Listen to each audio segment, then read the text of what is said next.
a warning?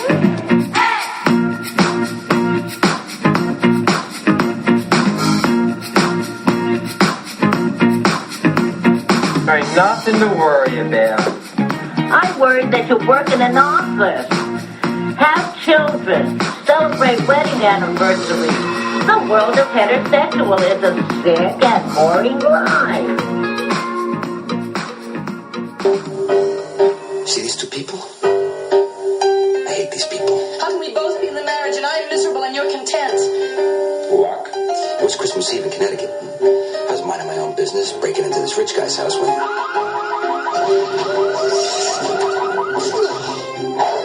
I ran into this dog. I hate this dog. My partner Murray was waiting for me outside.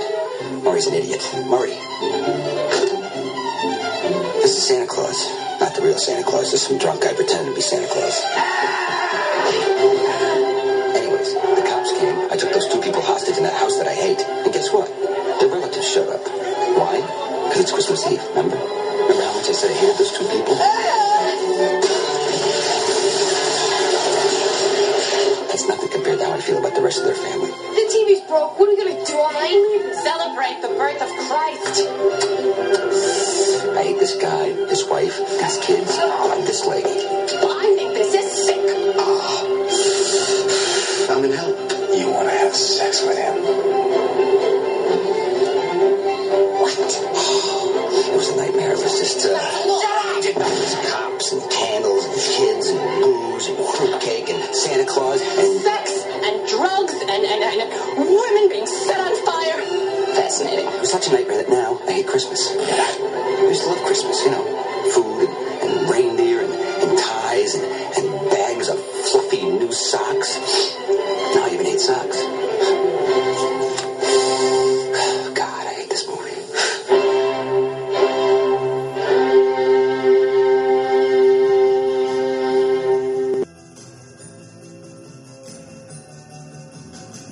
Welcome back to the show, listeners. Welcome back.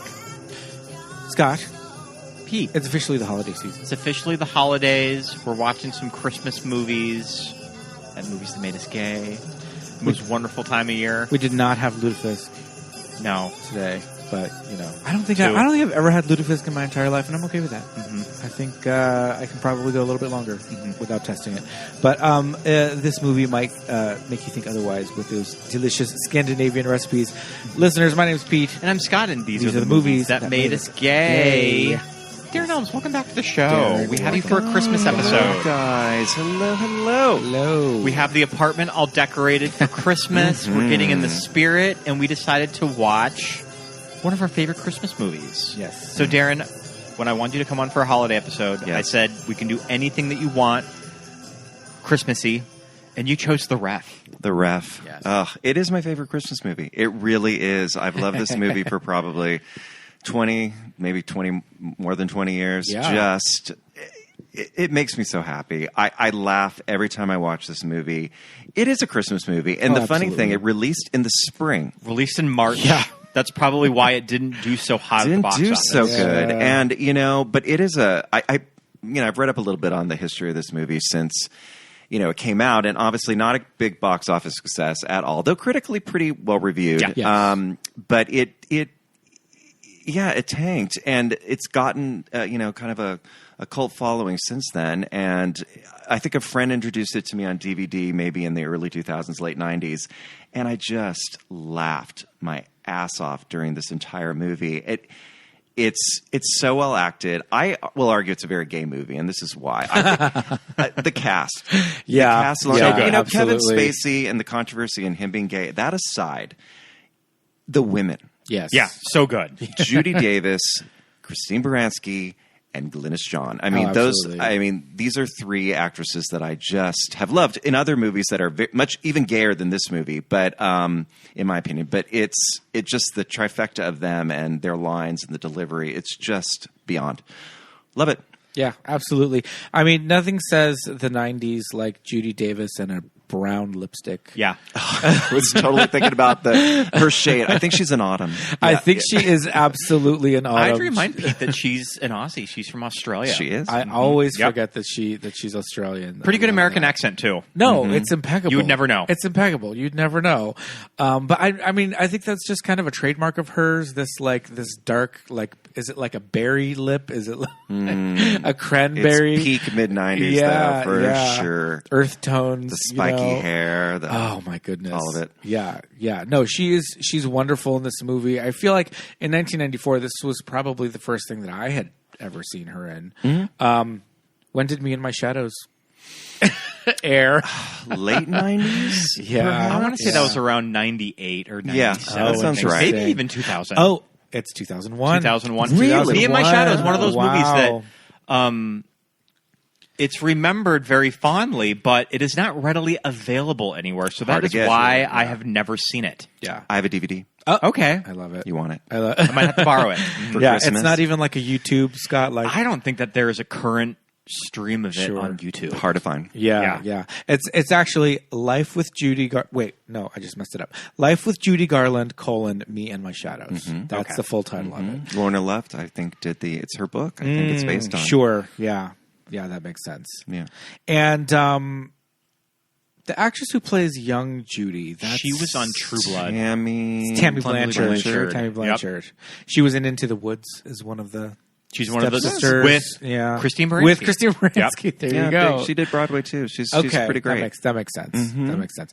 It's funny because not that we're gonna review Me and My Shadows, but I feel like in the earlier parts, Tammy Blanchard, you're just like, wow, she really looks like Doesn't Judy. she? Yeah. Her and Judy Davis do not look alike. They don't. But they both look like Judy Garland in their own way. I think one of the most jarring things in that movie is when you end with Tammy Blanchard in early 40s, and then all of a sudden we get into the Meet Me in St. Louis era, and all of a sudden it's Judy a year later, and it's Judy Davis, and you're like, what is happening? That must have been a hard year. I love Judy Davis. That was a rough. It was a rough time. Judy Garland in the later half of her 20s. Yes. Oh, yeah. Yeah. And you know what? You got to let that go because she's just so good at playing her. It's not even that she looks a lot like her, but she embodies the spirit and that fragility of Judy Garland in a way that you can't take your eyes off her. Yeah. She's so spectacular in that. Anyway. Absolutely. And in the ref. Yeah. No, but I think there's just something about her and Kevin Spacey working together in this movie, and they Great just chemistry. have this chemistry of this bickering couple. They're just playing it off. They're so definitely well. two actors that are on the same wavelength. Yeah. And just kind of their craft and how they approach acting. They're working with a really good script, Yeah. I think, and it's kind of got a screwball comedy vibe to it. Those in the absolutely. 30s, The timing, 40s, yeah, the timing of and it. the back and forth, and the repartee. Yes. I know Kevin Spacey was a theater actor, obviously, before he became a film star. I don't know about Judy Davis, but I'm assuming that she also is a stage performer. Because every time I watch this, in fact, it really reminded me this last viewing. This feels like a play, kind of. It does. Yeah. It could have been on stage, and it Yes. wasn't. I don't think. I think It wouldn't was take written very for much film. to adapt it No. to the stage, No. too. Yeah. Because it all takes place in the house for a couple of scenes outside. You know. But it would adapt really well to a stage production. Scott, what you have are just the paperwork. Did you talk about release dates and all of that? The Ref, directed by Ted Demme, Here we go. written by Richard Le Grunsa. Okay, this guy's last name. What is is hard this to guy's say. last name? Le Gravenese. This is an Italian. Richard Le Gravenese. Sure. Yeah, that's it. Le And Gravenese. Marie Sounds delicious. Yeah, I love it. Yeah, goes great with toast. And French with garlic bread. And like you said, released in March. So interesting. Yeah, I was surprised about that when I was doing my little research today. I was like, what? Do you think it was one of those things that Disney and Touchstone probably got the finished product, even though they had the script of this movie and they just kind of thought of spring release? Sure. Yeah. I don't know if it was because they didn't think it would fit into the end of the year Oscar contender, maybe there wasn't room on the slate. 94 was a pretty big year, but for film, but I I don't know. I don't know why they would choose spring. It must be so odd. Yeah. 94 is a famous weird Best Actress year because that's the year that Jessica Lange wins for Blue Sky. That's the Orion holdover. In that whole category, you could easily sub out any of them for Judy Davis. So I think they could have made it work, but maybe Touchstone just didn't really have any confidence in the movie. Don't know. Yeah, I wish. I think it's fantastic. But again, it didn't get well received. And that could have been a marketing. That could have been timing. Lots of things. But anyway. So it's very interesting, Denis Leary's casting in this movie. Because at the time, in 1994, Denis Leary is a stand-up comic. He has a couple of stand-up specials. I primarily knew him from MTV. He's in a lot of like... He'd never hosted the VMAs, I don't think, but they would do these things on MTV where they would have these like edgy comics, right? And they would give them specials on MTV, but they would do these things where they would have him do little bits. And Denis Leary's famous for these rants that he would do, right? He would always have a cigarette and a drink, usually a beer, not like a mixed drink.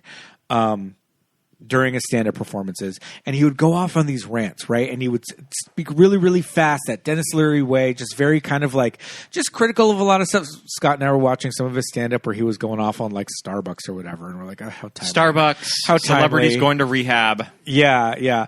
But see, that thing about celebrities going to rehab, he was talking about like, all you had to do was go to therapy because you had everybody had a messed up childhood, and it excuses all of your like bad behavior as an adult and all. And I'm like, it kind of fits in here because he's like kind of playing quote unquote this like therapist character. Every time Glynis Johns calls him Dr. Wong, I die. Dr. Wong. You're a Wong? Yeah. You're a Wong? Oh, the last time she said it, she's like, Dr. Wong, it sent me into outer space. I was like, oh my God, in that voice of hers. But so Denis Leary his style is like very gruff, very fast talking, brash. He's this East Coast. I think he's from Boston. We saw him on Conan. He's just that kind of like Boston Irish American, like no bullshit guy, right? And this is the character he's playing in this. MTV would do these like commercial breaks where they would kind of just have a minute of him going off smoking, and then it would just be like MTV, like, you know what I mean? They would do like weird advertising and stuff. And then he actually had I don't know if you guys remember his song, I'm an Asshole. Yes. Scott, you don't remember my goodness. But yeah, the Denis Leary song, I'm an Asshole, crazy. It was just a novelty song about how much of a dick this guy is, right? That's just his brand.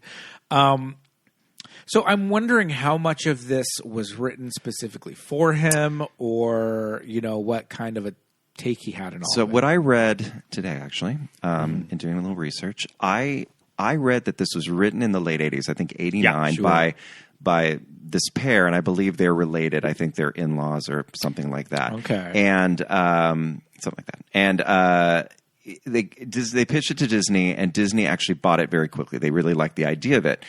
But it kind of languished for a while because they got exhausted by the rewrites and Disney wanting this and wanting that and blah, blah, blah. So it kind of sat for a while, and then somehow it got in front of Demi, I think it was Demi and Leary, and they loved it.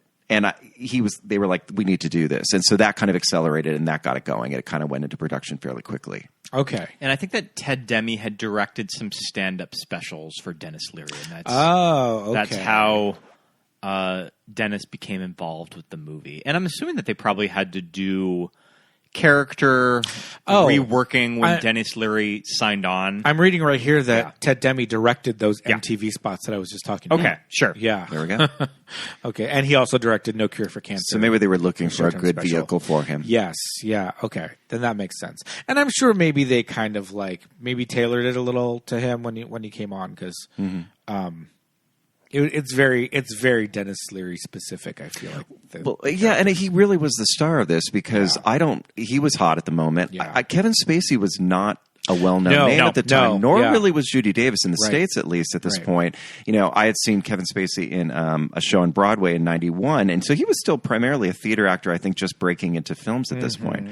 So two supporting players, well, they weren't supporting, they're really, big actors in this, but two actors that weren't super well-known up to, with Denis, so. Judy Davis had been Oscar nominated, but it's for roles right. that I think that your Passage of India. average moviegoer Passage in India. probably hadn't seen. And That's she had right. I another one, forgot too. she was. So, That's right. I forgot she did those movies, the Merchant Ivory type stuff, back in the was it late '80s, I guess, right? Yeah. Passage India.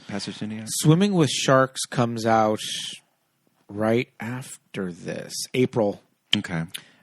Oh no, September of '94. I'm sorry. Oh wait, no, I'm lying. September '94 was at TIFF. April '95. So Swimming with Sharks comes out a year later, and I feel like that was really kind of a big breaking point for and Usual Suspects is 95. Kevin Spacey. Okay. So he really started to take off So right after this. Usual Yeah. Suspects is '95, and Seven is the same year. Oh wow. So so he really broke 95, 94. It's like, okay, we're starting to get some traction. He's in Glengarry Glen Ross, but I feel like it might not be a bigger role. He has that one scene in Working Girl. He does have a scene in Working Girl. He's in you're Working right. Girl? Yeah. Bob he comes Speck. on to Mel in the limo at the very beginning. Yeah, it's like one scene. Oh wait, yes. I totally forgot that was him. Oh my god. But I first saw that somebody recommended it to me. I think Jose recommended it to me. Rented it, loved it, thought it was so good. Was ranting and raving about it like the whole rest of the summer. And he eventually bought it for me for Christmas. We watched your copy 94. today. And we watched my copy that he got In for that me. fucking aspect So ratio that is of a square probably a on our 30-year-old widescreen TV. Yeah, no, I wouldn't have had. I didn't know him in '94. Yeah. So he probably bought it for around 98, 99. Darren, So do you know not when quite I a first 30-year-old. watched The Ref? When? Like Last year. Okay. This was always one of those movies that I always knew about, but I just never got around to. Better late than never. A lot of people haven't and seen I it. just got around to it. And you would always see of just kind of non-traditional Christmas movies, even though I think this is kind of a traditional Christmas movie. Yeah. It's set on Christmas Eve, so I think it's absolutely a Christmas movie. Maybe we'll say alternative Christmas movie that you watch every year. Yeah, a lot of people That- have not seen this. I yet. always Yeah, kind of I would think see so. it on lists. Yeah, and it's stuff for been that. around, and it's kind of like I said, it's more of a cult classic. But I watched with my friend Alan. I'm giving a shout out, Alan. Last night he had never seen it. Oh, wow. And so that was fun to watch it with him, Yes. having never experienced it. Yeah, absolutely. It's a good premise, too. So you can see why Disney bought the script so easy. Or Yeah. like why Disney bought the story. Yeah. We were talking about just like this Connecticut town that it's set in. This like, I mean, I'm sure this particular neighborhood that it's set in is supposed to be a little bit more affluent. We'll have to ask Chris Gallo. He's our Connecticut expert. Our Connecticut liaison. But yeah, we're just podcast. like, to me, I was telling Scott when we were watching it last night, I was like, I feel like in the 80s and 90s, Connecticut was this like aspirational, like, Yep. as far as like television and movies was concerned. In TV and movies, if it's set in New York, if it's set on the East Coast, the whole idea was that like you made it when you can buy your house and go live in the suburbs in I Connecticut. mean, think about all these movies at that time. The wealthy suburb. You know, you have Home Yes. Alone, Christmas Yes. movie. Yes. You know, these. You know, even there's a planes, trains, and automobiles. They're heading home to suburban, Yeah. wherever, East Coast. Yeah, that's just kind of like small suburban town, Yeah. affluent Christmas time thing. Not a lot of city stuff happening. It's all kind of family oriented out in this quaint little village. Yes. You know? And I always tell Scott, my big reference point for Connecticut when I was a little kid was that's where Angela lived in Who's the Boss. And that was Tony, Right. Tony and Sam were like, we're moving on up. We're getting out of Brooklyn. And we're Yep. going to Connecticut. And that's where she lives. So I was always like, wow, that looks like such a lovely autumnal like little place. But it's like Norman Rockwell. Yeah. It's a whole state though. It is. Is it all like that? I don't know. No. Are there slums of Connecticut? I'm sure there are. Slums of Connecticut. That would be a good title of a Hey, book. that's Yep. you heard it here 1st. Don't steal it from me. Okay, so I do want to talk. I mean, we mentioned it before, but Judy Davis and Kevin Spacey have this chemistry in this movie. They play this couple, the chasseurs. What is it? 17th century French Huguenot? French Huguenot. And everybody calls them Chasser. And Caroline and Lloyd. And they have their son Jesse, who is away at a military boarding school. Yep, that is somehow overseen by J.K. Simmons. By J.K. Simmons. Young J.K. Simmons. Not really sounding like J.K. Simmons. Yeah, he's not I thought doing that was like the kinda gruff Fred Mertz voice. Mm-hmm. This is J.K. Simmons' first film role. Wow. Yeah. Is it? Yeah. Did not know that. Yeah. And J.K. Simmons takes off the hat and immediately... Didn't he ever have hair? Nope. This is 30 years Yeah. ago. Bald. And it's like brown too, which also is interesting. You're like, wow, not gray hair. But yeah, Jesse is off in boarding school. Jesse is played by Robert J. Steinmiller Jr. What kind of name is that? A very long one. A very long one. Who, Scott, you knew from I know him from Bingo. Bingo. Bingo. Bingo, the 1991 American family comedy film. Bingo. Bingo. It's about a circus dog, right? I thought maybe you were talking about like Palm Springs Bingo. I'm like, I know, right? Who he hosts Bingo. he hosts Bingo in Palm Desert. in the afternoons on Yes. Wednesdays. It's drag bingo. Yeah. It's a drag queen now. Just kidding. No, Robert J. Steinmiller Jr. He's a little younger than me. He didn't do too much else besides Jack the Bear, Bingo, The Untouchables TV series from the early 90s. Child actor. Sure. Yeah. Their relationship with him is very interesting because they have this obviously contentious relationship with each other, Caroline and Lloyd, where, you know, they're constantly bickering, constantly feuding. That's the name of the movie is The Ref. Denis Leary is kind of like has to shoehorn himself in there every time they get distracted by an argument. But their relationship with their son is very interesting. We don't get to see them interact with him that much. Not very. because- There's a couple scenes. Yeah, he's always separated from them. But when they do interact with him, I'm just like, okay, they're kind of. I mean, like, yeah, he's a delinquent, right? He's like blackmailing, like the headmaster of the school, essentially, right? I think. But maybe the problem is you, though.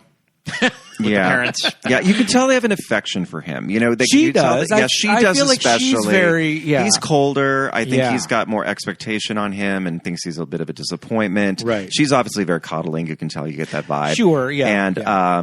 you know, and he treats them kind of like he's an adult and they're adults. You know, like he speaks to them not really like parents, but he's very real with them and asks them very pointed questions. Right. It doesn't feel a lot of times like a child parent relationship.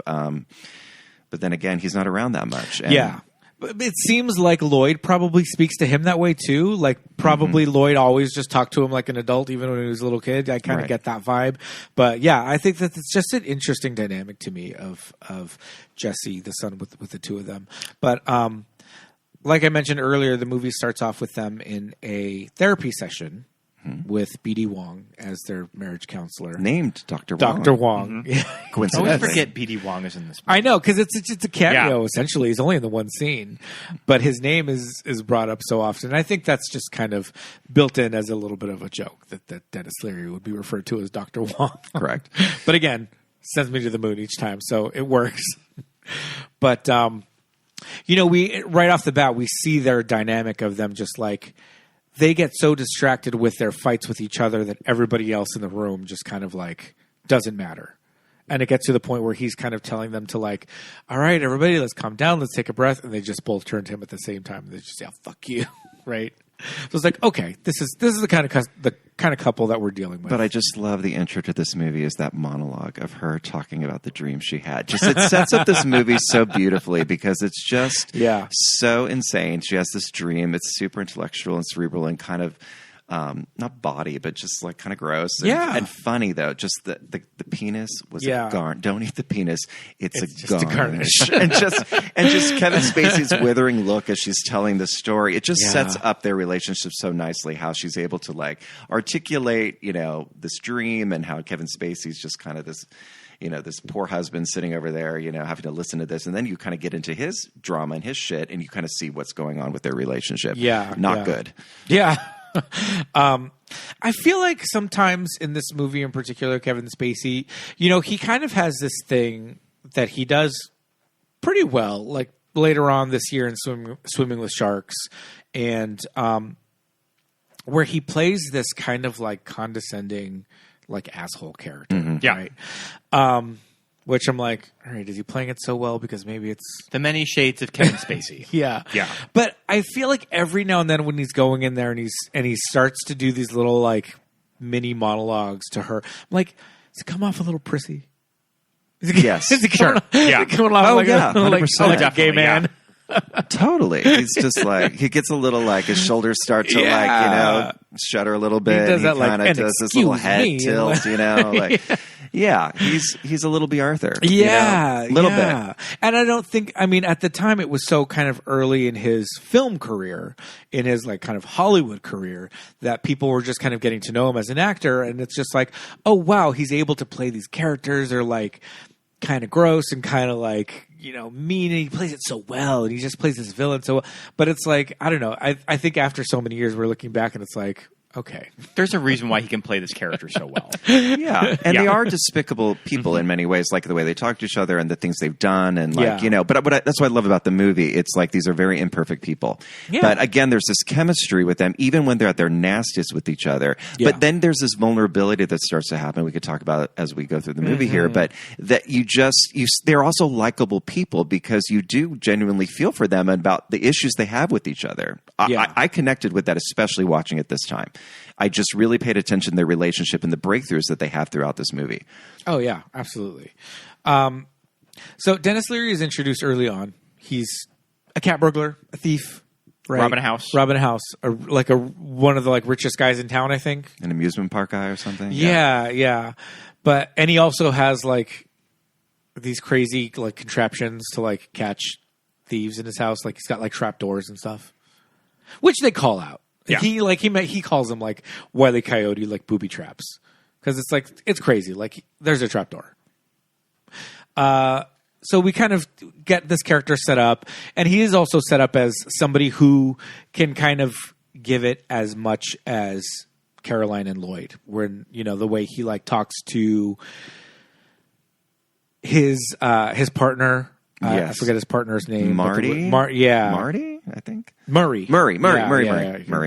The way he like talks to Murray and like all that stuff. So it's like, okay, we're setting up that this guy, he's a little prickly, he's a bit of an asshole. It's this Denis Leary type.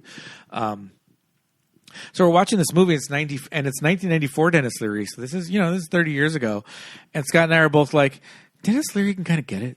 Denis Leary, super sexy. 1994 Denis Leary, he's like little wispy blonde bangs. And even just him being kind of a son of a bitch does it for me even more. Yeah. It's like maybe he can like trim up the goatee a little bit. It doesn't have to be that long and bushy, but it's still kind of working. We're like, all right. I would have a beer with him. For sure. Yeah, absolutely. Where did we see that he's like really good friends with Mario Cantone? I think it was the last time we watched this that I just was doing a Google search and I found it online. Yeah. That he is the type of SOB straight guy that's friends with a gay guy, which I love. But he's like really tight with him, right? Mm-hmm. And then because they would have come up and stand up with each other. Yeah, absolutely. Mm-hmm. Yeah, they did. All those guys in the 90s doing stand up. And Mario, I think, is a big loudmouth too, so that totally checks. Sure, East Coast loudmouth. Like, yeah. Mm-hmm. Yeah, so they probably have quite a Mario Cantone Italian, right? Yeah. Mm-hmm. And Denis Leary, Irish guy. Come on, great match made in heaven. I want to see that movie. Hey, that buddy movie. Yeah, that would be fun. Yeah, they should write something together. Come on. They could play like impending like fathers-in-law or something. I don't know, because they're both old enough to have grown kids by now. Yeah. So something like that. Get on it, Denis Leary. Yeah, so the whole time we're watching, we're just like, yeah, I think Denis Leary in 94 can get it. He probably still could. We talked a little bit about it before. We watched some Denis Leary stand-up from the time. Did we talk about that on mic already? I think we were off mic when we talked about that. I think so. Yeah. Oh, it's definitely aged. We watched dated, some stuff off YouTube before we did the episode. I mean, bitching about Starbucks coffee back when that joke would have been fresh. Like, there's too many options. I just want a regular cup of coffee. And the audience and people in the audience are just like, yes, it's so true. We're like, all right, come on. I looked up an old interview of him when he first went on Conan. Yeah. And he was smoking on Conan. Yeah. Too. Yeah. Perfect. Yeah, on MTV and all of his stand-up specials, he would smoke the whole time. But those are specials on cable. I see what you're saying. Like, Conan's like network TV. But like the type of guy that would have the balls for a New York-based talk show to just say, fuck the Yankees, I hope that they lose the World Series. The week of the World Series, and you're recording this in New York. Yeah. Giving zero shits. He's like, you can boo me, I don't care. Oh, man, because he's a Red Sox fan. Yeah. Yeah, because he's from Boston. Oh, my God. All right, so we should talk about, I mean, we talked about it a little bit already, but we should talk about Lloyd's mother, Rose. It's a very interesting dynamic because, I mean, it's something that Pete and I can't relate to, is just when your parents just, I mean, the whole financial... Like your parents bankrolling you? Relationship of this movie, of your parents bankrolling you. Like your whole life. Like, you're essentially paying your home loan back to your mother. Like your mortgage is with to your interest. We'll see what the new interest this is rates probably are. something that a lot of people can relate to. You know, that have rich parents. I think people do it, you know, and it's just like a bank loan, I guess. Like, if your parents can swing it, just like, I'll pay you back, and if you make but I think it's insane that he's like, and here's your gift, Mom. This month's mortgage payment in a little envelope. And how is that like, a gift? You got to pay that every month anyway. I'm like, okay, you can get her some slipper socks at least. Medium slipper socks, but yeah, medium. No, yeah, that dynamic is it's wild. Yeah, and I think she's playing this role like, gosh, Glynis Johns, what an icon. Yeah. 1923 to 2024. I was going to say she made. How do you like that? She made it to 100, right? 101. Yeah. Well, she was born in October and she passed in January, so she had just turned 100. Mm-hmm. So she just had a couple months in, but still, she made it. I mean, listeners, if you're not familiar with Glynis Johns, get on it. Oh, listeners, you're familiar with Glynis Johns. Yeah, she's Mrs. If you're Banks. not, you are. If you're not, you should not. She's be Mrs. listening to this podcast. She's Mrs. Get Banks away. Get out. Turn it off right now. Unsubscribe. Yeah, you're not gay. Mary Poppins, Mrs. Banks. I mean, what is her song about the suffragettes? Yeah, she's Sister Soldier. Yeah, and with that voice, that voice that she still has in this movie. She does, and she's the original Desiree in A Little Night Music for those super gays who know her Broadway career. Yeah. And Scott, South Africa. Oh, interesting. Mm-hmm. Okay, because she definitely has one of those accents, kind of like Olivia Hussey, that you can't really pinpoint it. Mm-hmm. Of where exactly she's from. Yeah, I'm not sure what her trajectory was, if she went to England fairly quickly or if she was living in the States. I'm not really sure. I mean, obviously she was in Mary Poppins, but she could have still been an English actress at that point. I don't know. Yeah. She was named a Disney legend in 1998. Right, and so. Scott, you've seen her last film appearance. Oh, her last film appearance was Superstar. Right. She as plays Grandma. Mm-hmm. Yeah. Mary Which, Catherine I mean, Gallagher's grandma. I love that she was just like, my work here is finished. We're just going to end with this. I think we're good. I'm playing fine. Mary Kathleen Gallagher's grandma. Listen. You're horrible. Isn't that who she's saying it to? Yeah. She's saying it to Grandma. Mm-hmm. Horrible. Slamming the door. Oh, my gosh. I mean, also, we have talked about While You Were Sleeping on the podcast. Yes. A Christmas favorite of mine. Yeah, that's too. the following year. That's 95. While You Were Sleeping. Oh, man. That's funny. Okay, so Mother Rose is with Lloyd's brother and sister-in-law, Gary and Connie played, and their two kids. Yeah, played by Adam Lefebvre and Christine Baranski. Yes, the icon. He The real won queen the diva. only Christine Baranski, who Yes. he steals many a scene in this as well. Oh my gosh. And it's hard to do because Judy Davis is really fantastic. Yeah. And then you get Glynis Johns coming in with some moments, Yeah. quotables. I mean, yeah, good stuff here. What did you say? What kind of Christmas is What this? kind of Christmas is this? People set on fire, Sex, drugs. People- Sit down, Connie. I mean, I wonder if Kevin was that self-aware that he would show up to set and look at these three women and just be like, how the fuck am I going to compete with this?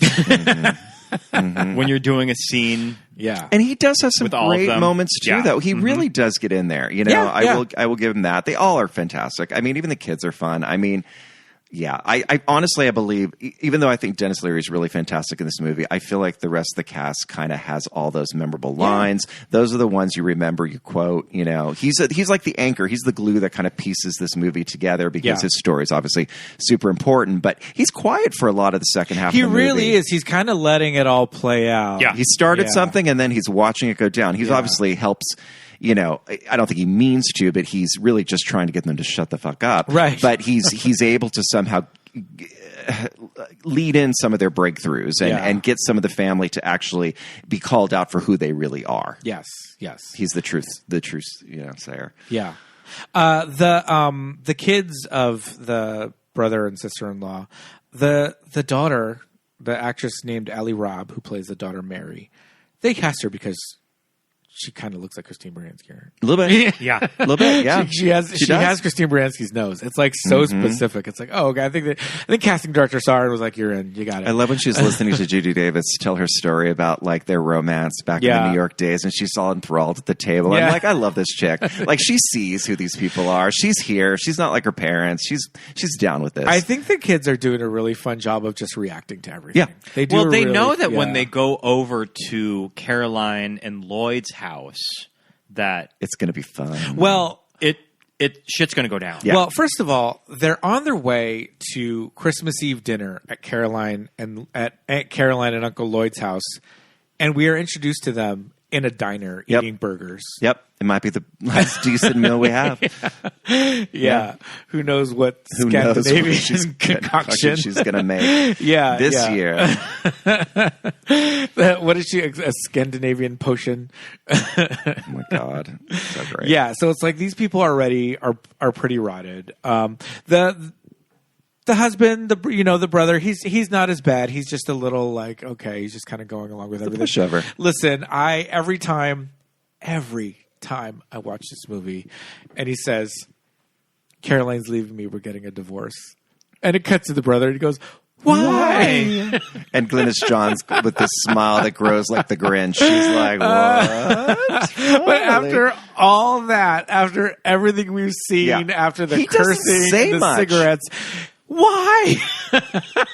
I think that shit is so funny. It's so ridiculous. He does not say much at all. Yeah. Because Christine Baranski just keeps talking over him the whole time, shutting him down. Yeah, exactly. But so okay, just a little bit of backstory. This Denis Leary's character Gus, he gets caught trying to steal some diamonds or whatever from this crazy guy's house. He's on the run from the cops. He got bit in the leg by this Rottweiler. Cannibal Cannibal the Rottweiler. So he's like limping. Rottweilers, they're having a big moment in the 90s. Mm-hmm.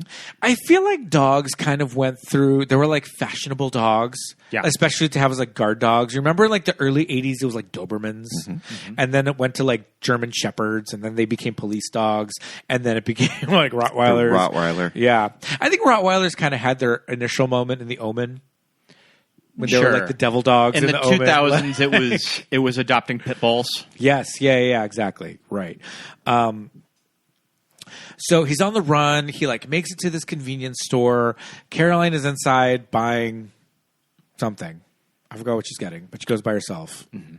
And he nabs her because he needs a place to stay, and so he's going to hide out in their house. And wackiness ensues.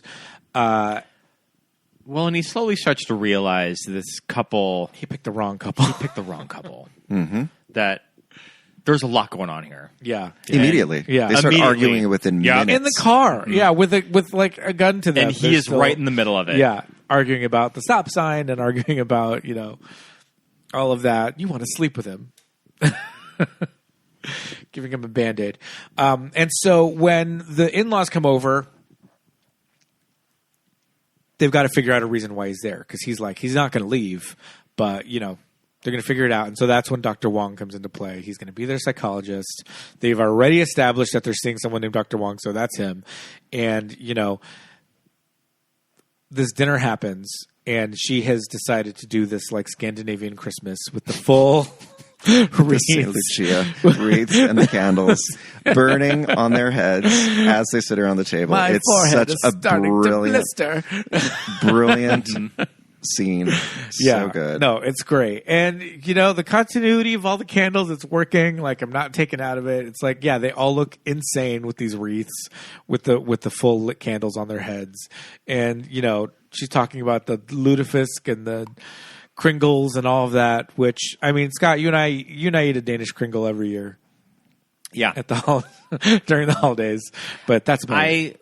I have no Scandinavian ancestry. You have to go a little farther east from Montana for anything like that. So I did not grow up eating lutefisk. Yeah. Mm-mm. You have to be from around Minnesota or North Dakota for something like that. Sure. Mm-hmm. St. Olaf.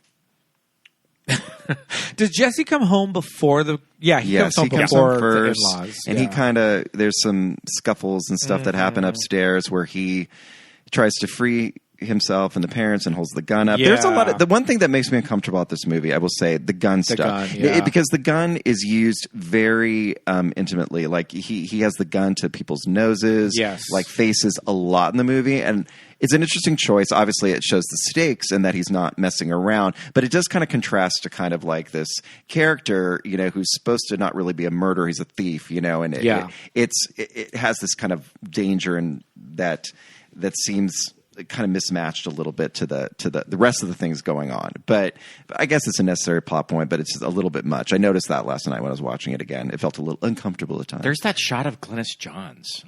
Yes. When he has her on the stairs. Uh-huh. Yeah. Gun to her head. Yeah. Uh-huh. Yeah. He's not joking around. Yeah. She's still kind of punching him though. She's still kind of elbowing him. I like that Christine Baranski's shoot her. Shoot her. Go ahead. Shoot her. Yeah. But when they're passing out presents, and she's just like, "Oh, slipper socks." Medium. All that. The wallet. Thank you. Yeah. Connie. And Mary. and George. Yeah. Oh, man. Did you see that clip of Alaska on, who's drag queen from season 5? Kelly. Oh, Kelly Mantle. They're talking about the worst Christmas presents you've ever received. No. Yeah. What did Alaska say? And Alaska has that story about Alaska's mother got a curly fry maker.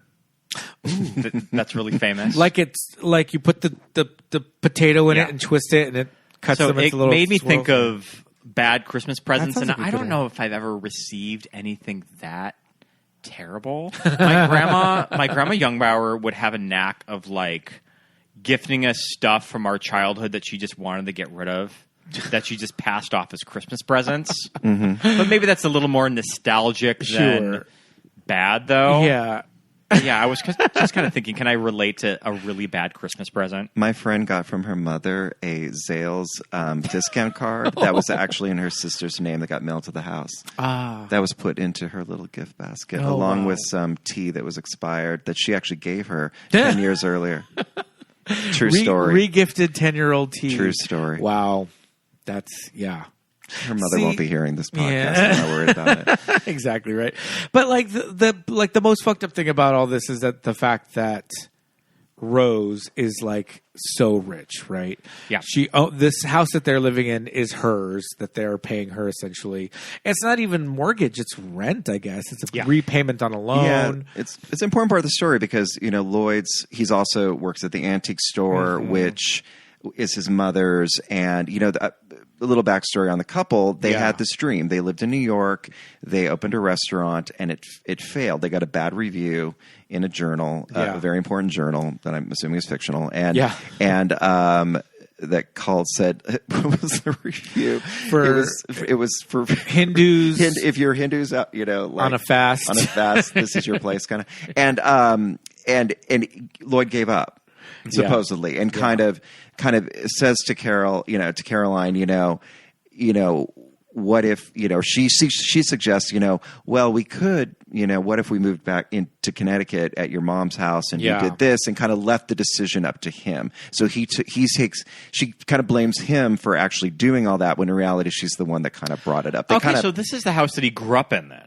Possibly. So that I don't know. Yeah, I don't think it's that clear, but she does say that it's her house. Okay, that makes sense. Yeah. Yeah. Because I think they're all coming. The rest of them are all come from Boston now, right? So maybe Glynis John lives up there with the other family, and then they're still in Connecticut, or Lloyd and Caroline are in Connecticut, and the shop is there. Yeah. So maybe that was the mom's shop before, out of the dad's shop. I don't know. Especially for a house that you would assume. I mean, I don't know what their finances are. You would think that this original mortgage would have been paid off. So this is just the mother charging them rent just because she feels like it. Well, I think I think she loaned them the startup money for the restaurant. Okay, and since they closed the restaurant, they're paying her back. Yeah, it feels a little bit loan. Yeah, it feels a little bit like she's. I think she obviously really loves Lloyd, because she, obviously, is kind of controlling of him and all that. So I don't think that's love, but, she definitely has an affection for him. But she really despises Caroline. And I think she probably blames her for everything that's gone wrong in Lloyd's life. Yeah. And, of course, Caroline can't stand Mama Rose. Yes. Grandma Rose. So there's just this dynamic between the two of them where they just are so catty with each other. It's fantastic. Yeah. And she says, it was her idea to open that ridiculous restaurant and all of that. Yeah. And Lloyd has shared stuff about her affair with the mother, which she didn't know that. So there's just a lot of family stuff going on behind the scenes that's just really dysfunctional, really unsettling, and has really ruined Caroline and Lloyd's relationship over the years. And Caroline has that line when Rose says something, and Caroline says, "Why don't you just sleep with him and get it over with?" Yeah.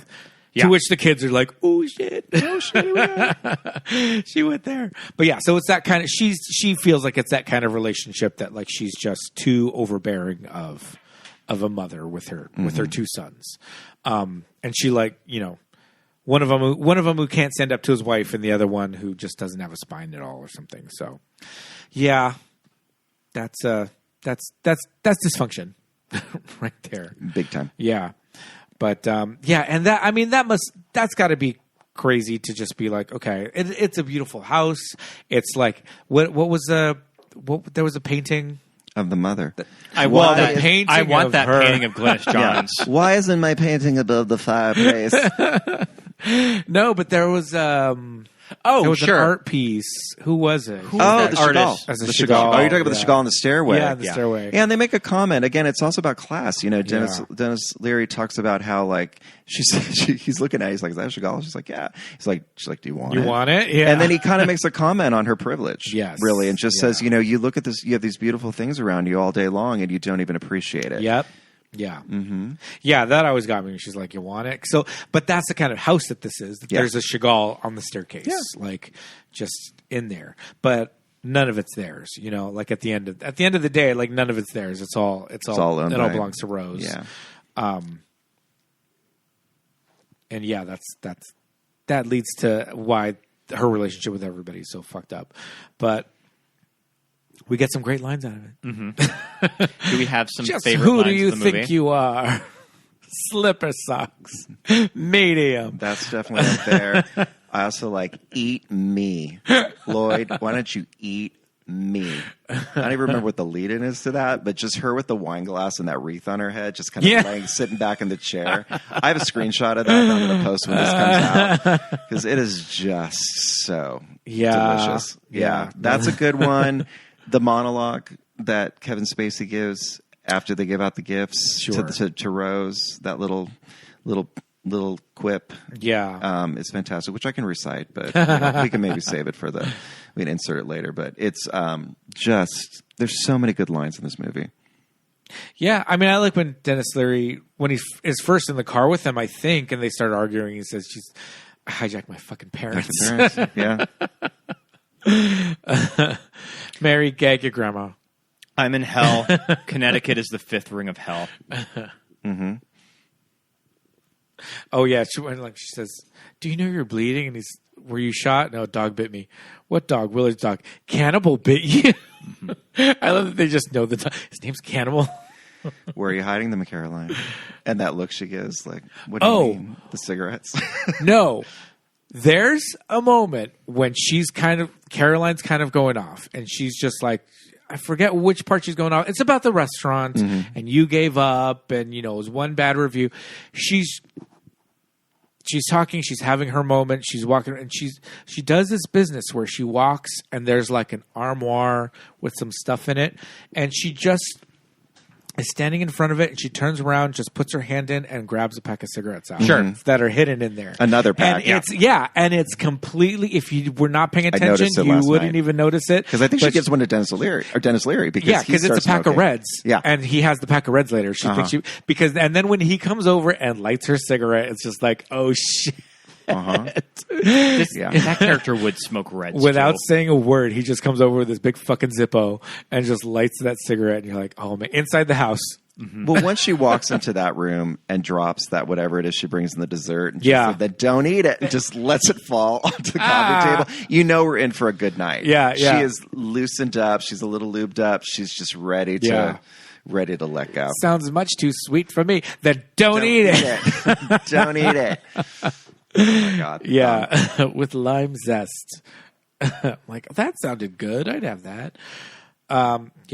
There's what? Great lines. The other non-line I love when Christine Baranski, I keep calling her Christina. When Christine Baranski comes in to the house and the two patrolmen are there that are friends with her husband, and they go, "Hey, hi Connie," and she just kind of walks by and does this kind of laugh. And just walks right by them. That, like, even just that alone, like, no line needed. We got it. Message received. Yeah. Connie. So good. Yeah. No, man. Yeah, she's great. Scott, did you want to hold off on the quiz until a bit later? No, we can do it now. Yeah, she's hot. I mean, since we're on Christine Baranski, so we have covered our fair share of Christine Baranski movies. I'm pretty sure we've never done her for the Leading Ladies quiz. I don't think that we did her on the Grinch episode, and that's the last Christine Baranski movie that we've done. Okay. But here are the movies that we have done for Christine Baranski. Adam's Family Values, Mamma Mia, Dr. Seuss's How the Grinch Stole Christmas, The Birdcage, Chicago, Cruel Intentions, and now The Ref. Wow. That's a lot of Christine Baranski movies. Yeah. Brava. One of our favorites. Do you think that you two can tag team her IMDb most known for when you type in Christine Baranski, these are the four movies that show up on the top four? I would... Is Chicago in there? Chicago is there. Because it won a million Oscars. So just film or TV as well? Just film, even though she's done a lot of TV. A lot of TV. Mm-hmm. Okay, so we got Chicago. So we got Chicago. Three more. Mary Sunshine. More spots. Mary Sunshine. Okay. Because I feel like some of the movies I love weren't necessarily like big public hits. Yeah. It's but just kind IMDb is weird about what the most known for are. I'll a lot of times. Grinch. The Grinch is not there. Interesting. Yeah. That's weird. Because I thought that's one of the most commercial things she's done. Yeah. There must be more. Let's think. Would Adam's Family be there? Adam's Family Values? I don't. Adam's Family Values is not there. Yeah. The one of her best. That's probably one of the first things that I recognized that I knew her from. Sure. Gary? Adam's Family Values. I watched Sybil. I watched Sybil when I was... Sybil is not there. No TV. So... She won an Emmy for Sybil? Oh, good yeah. for her. Mm-hmm. So we have two big ones. Two big movies she was in? Okay, wait. Well, Mamma Mia, maybe. Mamma Mia is there. Oh, okay. All right. Okay. Are any of the others that we've covered on there? We have talked about one of these. We've actually talked about both of these, but they're not in actual episodes. But they've been a part of the discussion of the episode. Oh, gosh. Okay. If I'm being obtuse about that. One of these movies we talked about this season of movies that made us gay. I mean, Okay. Give me a clue. Yeah. So Give us one a of year. these, an adaptation from the stage. I mean, the other one kind of an adaptation from the Oh, stage, geez. but a little Okay. different though, because it is a sequel. A sequel. Oh, the second Mamma Mia? The second Mamma Mia. Oh, Mamma Mia, here we what? go again. Jesus. Okay. And the Oh, last come on. movie, Uh-huh. it's Sondheim. We were talking about it. Into the Woods. Into the Woods. Oh, right. She Oh. plays stepmom. Okay, those are her top. She's one of my favorite most parts about known for. Into the Woods. Yeah. I think she's fun good. in that movie. She's good in that. Yeah, she's great. Imperfect movie, but I think she's really good in it. Yeah, I think the movie isn't my favorite, but yeah, she was great. Yeah. What do you think the highest rated movie on Rotten Tomatoes is of her career at 92%? I don't think I knew that she was in this movie, Oh. but I've never seen this movie. It's not Okay, Jeffrey. then it's not So Chicago. this is a Oscar-winning movie. It is not Jeffrey. This is a movie that won somebody an acting Oscar. And she's in it, but you didn't know she was in it. She has worked with this actor on the stage. I will just say that actor is Jeremy Irons. Oh, Jeremy's Irons. The top rated movie that she's in with Jeremy Irons. oh. Is it Reversal of Fortune? It is reversal. That's it. Oh, 92%. Nice. So, of all of the movies that we have covered on the show, what do you think is the highest grossing? So, let me remind you of everything: Addams Family Values, Mamma Mia, How the Grinch Stole Christmas, The Birdcage, Chicago, Cruel Intentions, and The Ref. I'm going with Grinch. I would say Grinch or The Grinch is the runner-up to this Ooh, movie, okay, and then not Mamma when I was Mia. looking at this movie's box office, this movie made a lot of fucking money. Mamma Mia? Mamma Mia Yeah. made Okay. $706 It just doesn't matter. million worldwide. Abba sells. Crazy. Wow. Abba sells. Wow. I mean, it's fun. I mean, Yeah. It's yeah, a weird, it's not my favorite movie, but No. it's fun. Yeah. I think it's a movie that I did not really like in 2008 when I first saw it, but when we revisited it for the podcast, I thought it was very charming. Yeah, there are moments. It's silly. I saw the stage version, and I didn't love it then either. I love ABBA though. I Yeah. can't not like it because I like ABBA. Yeah. Yeah. I just love the music. Even Pierce Brosnan Sure. singing in that movie. So, of all of SOS, those, literally. Yeah. of all those movies that we talked about, what do you think is the lowest grossing movie? Those grossing. Grosser. Oh, gosh.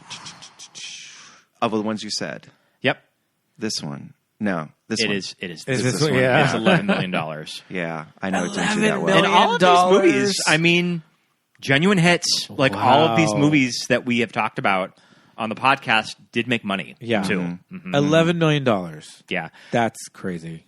I think that if Touchtone had confidence in this movie, I think this movie could have really landed late in the year. Yeah.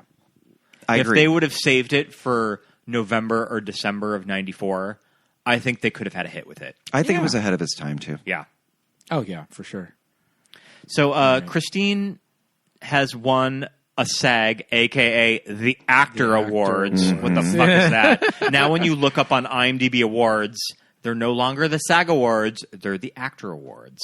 So she has 2 wins for Best Ensemble. Best ensemble. Ensemble, not ensemble. Was that Ensemble. Ensemble, excuse me. She has 2 Okay. Good Wife? for movies that we have covered. Okay, so they're movies. Okay. Oh, they're movies. Yeah. Chicago. Chicago. Yeah, Yeah. yeah, of Chicago, course. What do you think the other one is? Birdcage? It is the Birdcage. Best ensemble. Yep. Wow, that one best The ensemble. Birdcage. And I agree with that. Yeah, won that. That win. Uh-huh. I agree with Yeah. that win. Though I have some problems with Now, Devil's they Even don't- That, but yeah. They don't do like musical comedy section. No. It's just so the whole year that Best cast. that one. Yeah. So that's like the best picture of I the think SAG that Awards. even Hank Azaria was Wow. nominated and supporting for that. I'm a little surprised that won. What was that? What year was Yeah. that? That would have been 96. Okay. Huh. Good for them. Yeah, yeah. That's I mean, kind of it's a noteworthy. fun. I love the movie. It's fun. Yeah. What famous role did she lose out to Carrie Fisher that she auditioned for? Well, I'm going to say probably. I'm not Princess Leia. There's no way. Carrie Fisher. Though I know a lot of people audition for that. Yeah, I'm yeah. not going to Yeah, think we she all- did. Can you yeah. imagine her as Princess Leia? Oh my god! Actually, I would totally pay to see that. Oh, man. like a lot. Well, there's only so many movies. The one in Harry Met Sally. I was going to say When Harry Met Sally. Nope. No. Okay. Yeah. What else is Carrie Fisher been Fisher? in? Like she's been in some good Drop stuff. Dead Fred? I don't know. It's Star Wars. It is. It's Star Wars. She was she up for read Princess for Princess Leia in Star Do Wars. we not have this audition on tape? Listen, because there are ones on tape. I've seen them. there's a ton of yeah. I want to see what she looked like too. In Right? 77. In 77. Oh my gosh. That Christine Baranski. Does she still have the bob? General Tarkin? Like, how do you even do like a... Put that thing away. You'll get us all killed. I recognized your foul stench when I stepped on board. I noticed your foul stench when you came into the room. Oh my gosh. See it? Oh my That's God. amazing. Yes. Okay, Wow. listen. In 1996, the third annual Actor Awards, The Birdcage won Best Ensemble against The English Patient, Marvin's Room, Okay. Shine, Marvin. and Sling Blade. I mean, What won Best Picture that year? English Patient? Patient. Yeah, well, And okay. Birdcage holds up better. Yeah, I agree with that. Yeah, English Patient's a slog. Yeah. It was then. I love the actors in it, but Yeah. I agree. Yeah. so Christine has 2 Tonys. Yes, she does. Do you still have the soundtrack? Though, wait. I think I Say know that what these again. are. Christine has. Christine has 2 Tonys. I think I know what these are. Tony? Okay. Nominated for 2 and has won both. Darren, this is probably more a question for you. Do you know Yeah. what those 2 plays are? I think the real thing. The Real Thing is which one. Tom Stopper just passed away. I know. I Yep. know. Great. It's one of my favorite plays by him. She was the original ex-wife in that. Yeah, I think it was Cynthia Nixon actually played the daughter. Anyway. Oh, wow. Uh-huh. I can totally see those 84 maybe that was Yeah. mid-80s. The second one, what was she in? I know she was in a bunch of stuff, but I don't know if she won what she won the Tony for. Musical or a play? You're not sure. I think this is a play. I'm not sure, though. Can you give me a hint? I don't really know a lot about this. Give me the play. playwright. Drama Desk, Golden Globes. It's not Lives Together, Teeth Apart, because I don't think that ever Neil made Simon. it. Oh, Neil Simon. So it's not a musical. No. Rumors. Rumors. It's Rumors. Rumors. Yep. Yep. Wow. Yep. 1989. Wow, she won in 1984. That's crazy. That was so long ago. She has the back door for that EGOT. She has the hardest one to get, and she has 2 of them. True. Yeah. How is she going to get a Grammy? Well, I mean, she does have an Emmy. She won on her first nomination in 1995. What TV show did she win for? In 95? Was Sybil. that Sybil? Yeah. Sybil. That was Sybil, Yeah, yeah. he mentioned it. Yeah, I knew that she won. We for mentioned Sybil. it before. Yeah. Yeah, she's just was so part of my gay. She really is part of my gay experience. So many of my favorite moments, without playing a gay person, by the way. Yeah, absolutely. She's not a lesbian in any of these. Nope. Or a trans person. She is Yeah. just being Christina Baranski in her finest. I will say, Mary Sunshine is typically played by a man in drag. True. But they you're like, reduced who that can we part. get?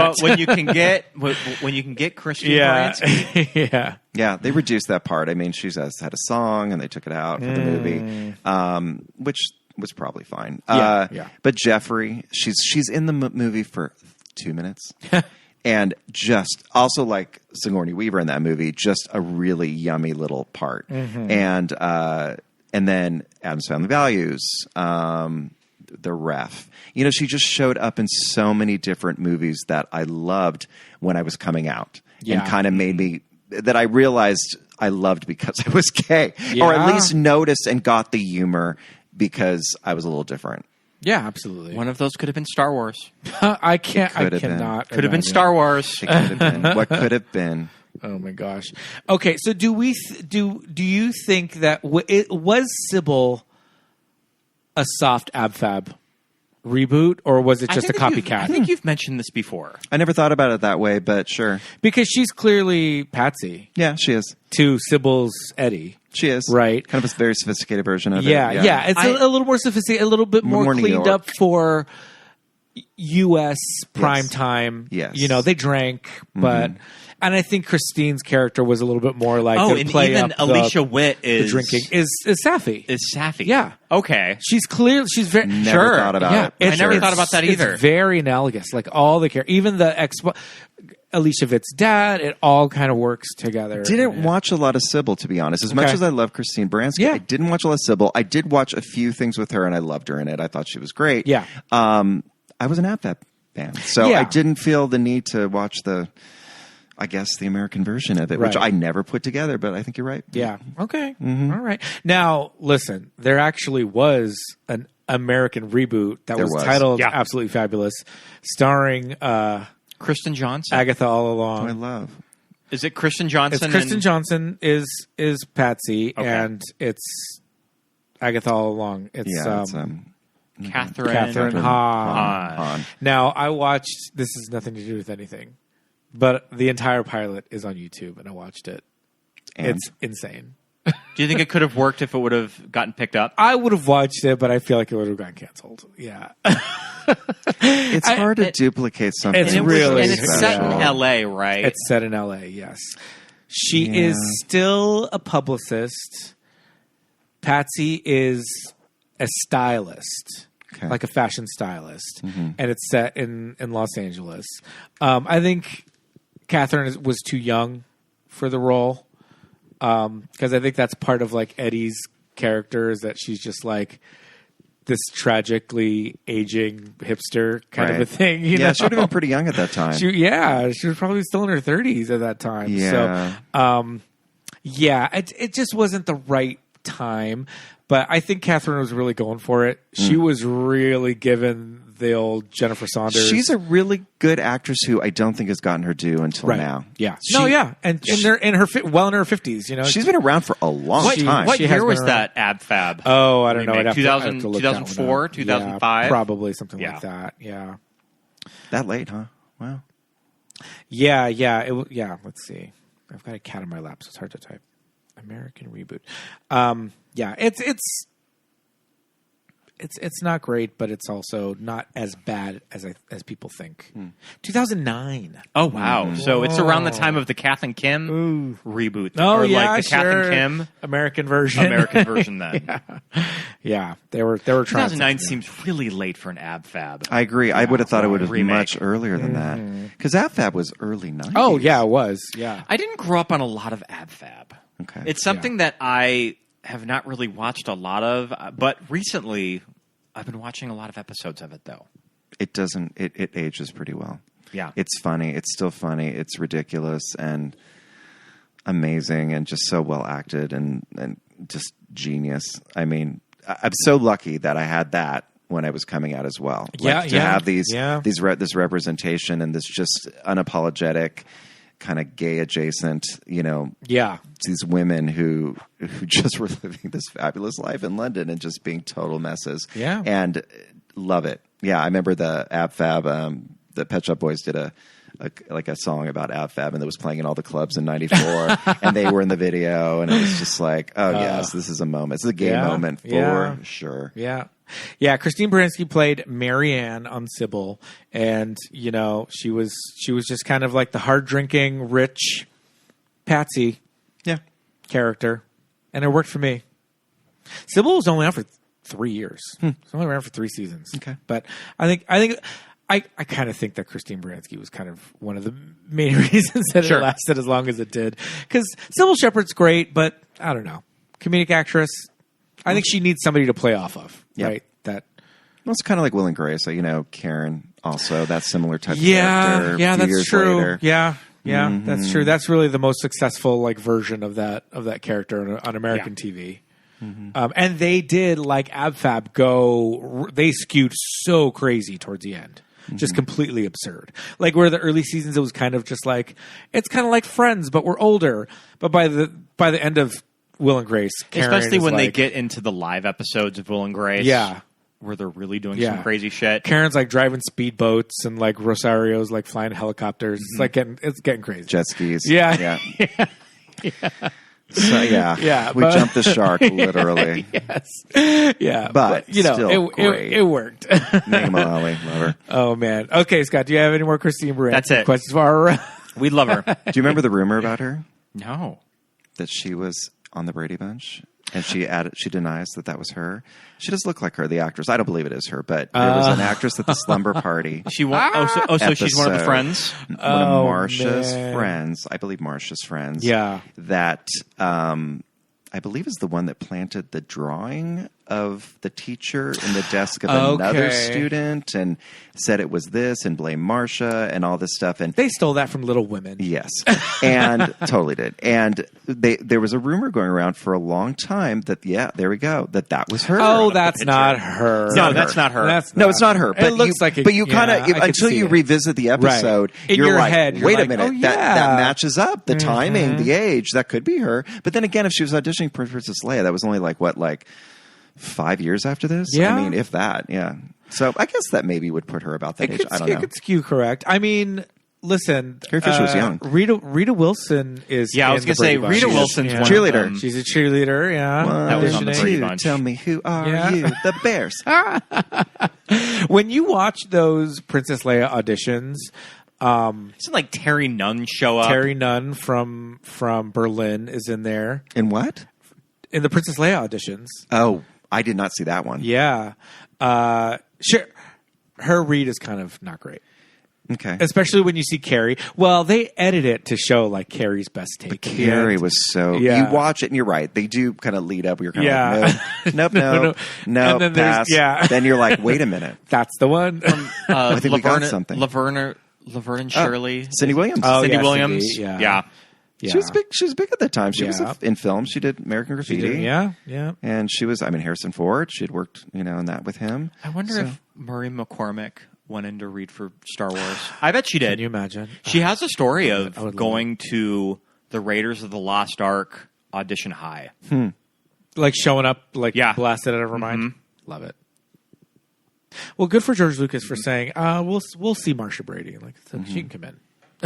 But just Carrie Fisher's voice, that little bit deep voice, and that just the way she delivered in that take was just like, oh yeah. Yeah, it's good. I'm feeling it. It's good. It was good. You get the part.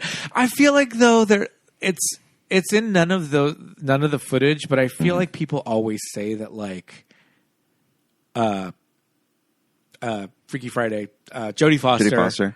Come on, she would have been like 12 in 77. Yeah, she would have been a little too She young. would have been so young. But I feel like it's always like in there, but I don't know how true it is. Anyway, Christine Baranski released the tapes, released the Carrie Fisher, or released the Princess Leia them auditions, free. set them free. Somebody's got them. They're locked up in a vault somewhere. That's what I want for Christmas. Yeah. We definitely would love to borrow your Me and My Shadows DVD. You got it. I'll put a bow on it. I'll put it under your tree. I watched it when it first aired and have not seen it since. So it's it's worth watching again, and just because the story is so good and the performances are so good. But Judy Davis is really good in this. When she throws the pool furniture and then she runs out of furniture and just grabs herself and launches herself in the pool. I'm like, give this bitch an Emmy, and she won another Emmy winner. Yeah, 2 Emmy winners. Like, yeah. Yep. Oh man, Ted Demme would have been young when he directed this movie. I mean, he died at 38. Wow, Younger than me. that's great. And is he of relation to Jonathan Demme? His brother. They're brothers. Yeah. Okay. I mean, I could see a version of this movie directed by Jonathan Demme, sure. too. Yeah, because they both came from music videos, right? I feel like they both came from like MTV and all that. Yeah, but Ted Demme, The Wrath, Blow with Johnny Depp, and Beautiful Girls. Blow. Okay, all right. Beautiful Girls, there's a movie that does not really hold up when you revisit it. I remember during the pandemic, we rewatched Beautiful Girls. Sure. A movie that I remember loving Timothy Hutton. as a kid, and when we revisited it, Yeah. some kind of weird subject matter that at least the characters do call out in that movie. Sure. Of being weird. Natalie Portman being 13. Yeah. And like the object of someone's lustful desires. Ew. It was the 90s. I don't know. And no excuse. Yeah, no. It is. We did not care for him. Me too, Pete. Me too. Yeah, absolutely. But yeah, he finished his career in 2003 with A Decade Under the Influence, which was a doc about 1970s filmmaking. Okay. Okay. Well, let's see. Anything else on the ref before we wrap up? Go see it. Go see it. Watch it. I think I got everything in my notes here. Now the thing is the ref streaming anywhere? Probably not. No. Well, yes. No. You can watch it. You have to buy it. Okay. I mean, but it's on Prime. Sure. It's on Prime. Okay. That's how I got it last night. Yeah. And I have the DVD, just like you, Pete. Yeah. You just got to break out got to put gas in the DVD player. You do. If you want to watch it. Aspect ratio of a box on your screen. Yeah. It was like a postage stamp. There's in the a certain TV. type of DVD that I'll pick out of the closet when we Yeah. want to watch something that is not available on any of the streaming platforms that we pay for. Yeah. And I'll look at the DVD and I'll know, this is going to look like This is going to be bad. The DVDs are so old; they are not formatted for They're widescreen not TVs. Formatted for widescreen TVs. No. Yeah. It is like watching it in a little box. I just had to tell myself this was the filmmaker's intention. That's right. an intentional choice. Yeah. Oh, man. You know what? Actually, I thought of something really quick. There is a little piece of history about this movie that I read about. All Did right. not know. It was actually a different ending. Oh, and it didn't test sure. well. Didn't test well. What was the original ending? Original ending is Gus turns himself in to make an example to Jesse that a life of crime and whatever he's doing doesn't pay off. That No. sometimes you have to take responsibility No. for your actions, Jesse, or it's military school for life. I think it betrays the character. Correct. And Yep. audiences like it. So they reshot it in January 94. Now, Wow. how much they had to reshoot, it depends on where he turns himself in. If he turns himself in on the way to the boat dock, easy. Right. But if it's while they're at the house, I mean, holy shit. Well, they had to go that's- back and reshoot with like a few people. Well, I'm assuming Yeah. that it's when they're walking away and he's in the Santa suit. and he's in the it Santa must have suit. been. It must have been. Yeah. Yeah, that sounds. Maybe that's when the car goes by. It's the police. I don't know. That's something in that scene there. And he actually ends it kind of not really liking Jesse. He kind of says, "I'll never have kids." He kind of doesn't really have this warm, feely, thing that you kind of think he's going to have with Jesse. Like, oh, this is a younger version of myself. And Right. I get the sentiment there, but he kind of is whatever about it when he's walking away. Interesting. Yeah. Yeah. I feel like a DVD of this now might have it on there. Like if there was That'd be great. if the movie was well liked enough that they're like, hey, here's show it, here's yeah. the Blu-ray release, and it'll be like a special I don't think feature. we'll ever see it. No, I don't think we'll ever see that. So just imagine it, people. Yeah, I think, don't. I think you guys are both right. I don't think it's right for the character. I kind of like what they're doing, and that he kind of has an affection for the kid, so he's like, okay, I want to set him straight, but Yeah. I don't know that what good does that do anybody? Put him on the boat. Yeah. Yeah, that's what I'm saying. All right. Well, Darren, thank you so much. This was so much fun talking about much fun. the ref. Love the ref. Yeah. Love you guys. Thank you for Yeah, having me thanks back for on coming for a on. fourth time. Absolutely. I think so. We last had you on for Clash of the Titans. Oh, it's been 5 then. Oh, man. This is the 5th time. Xanadu, Cabaret, Bedknobs and Broomsticks. Bedknobs. Oh, Clash yeah. of the Titans. And That now- Bedknobs and Broomsticks episode, famous. That was the first one recorded in the pandemic. It was our that's first- right. Yeah, Zoom. We first did that Zoom on call. Zoom. That was our first. Oh my god! I think we had done Zoom, we had done FaceTime on the podcast, like just- limited, Yeah. with our friend Dylan. But that was the first He big was out of pandemic state. He was out episode. of state. Oh, man. I remember did it, though. we had that episode planned, and everything went down, and we were just like, well, I guess we should still just do it. Yeah. You know what I bought myself for Christmas? An Angela Lansbury ornament. I know. I love it. If you want one, Broadway Cares, they're selling one. Oh. It's made on the moon. It's fabulous. It's like from 5 years ago, but they still have them. Oh, that's awesome. Get one. We're gonna make it a point to go to Portobello Road when we're in London. Yeah, we're we're gonna gonna be hit there it on a up finally. Saturday, so we can go. Oh, go to the Yeah. market. Yeah, it'd be super fun. Yeah. That maybe Definitely people gonna will do dance. A jig or a whatever. Yeah. Bagpipers, all the things. I am going to have Scott. Maybe we'll watch it tonight. I do want him to watch Jeffrey. He's never seen it, and I have not seen I've never seen Jeffrey. I haven't seen Yeah. it in years. Can we do that episode so- sometime? I know Yeah, Jess why was not? on. We should but do Jeffrey. Just let's Yeah, talk we about should. it. It's just such a fun movie and great cameos. Great Yes. cameos. Yeah. Yeah, and when we talk about it, I'll tell you a little bit more about the play. But Wings. Oh, sure, yeah. That's Wings. That's Steven Weber, yeah. Steven Weber. Steven I Weber. love Steven Weber. Yeah, both Patrick Stewart. Okay. Patrick Stewart. A lot of straight men playing gay Sure, men. sure. A couple yeah. exceptions in the supporting cast, but majority straight. But Yeah. Patrick Stewart's pretty fucking great. Yeah. Like, he's an honorary gay for sure. Yeah, in this. absolutely. Yeah. For sure. And then I meet Christina Baranski. I keep calling fucking Christine. I'm so sorry, Christine. I keep getting your name wrong. I don't know why. But Sigourney Weaver, Kathy DeJimmy. Oh, man. Yeah. Or Olympia Dukakis. I need to This watch it. cast is crazy. There's I need to watch Victor Garber. Jeffrey and what's that? Cameron Manheim.